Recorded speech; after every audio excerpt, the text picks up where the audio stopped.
صحت اور صفائی۔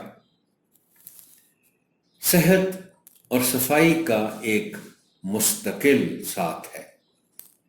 صفائی کی عادت اگر بچپن سے پیدا کر دی جائے تو یہ ساری عمر کی ساتھی ہوتی ہے۔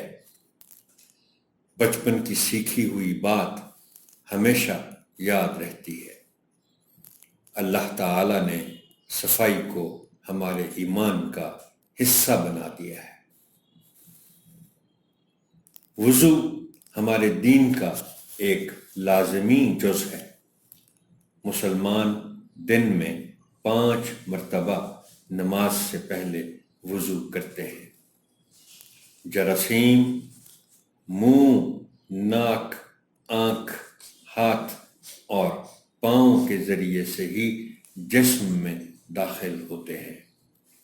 دوران وضو ہم یہ تمام حصے دن میں 5 مرتبہ دھوتے ہیں۔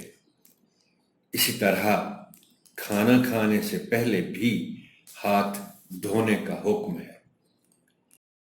ایسا کرنے سے ہم جراثیم سے محفوظ ہو جاتے ہیں۔ گندگی ہمیشہ بیماری لاتی ہے، جس سے صحت خراب ہو جاتی ہے۔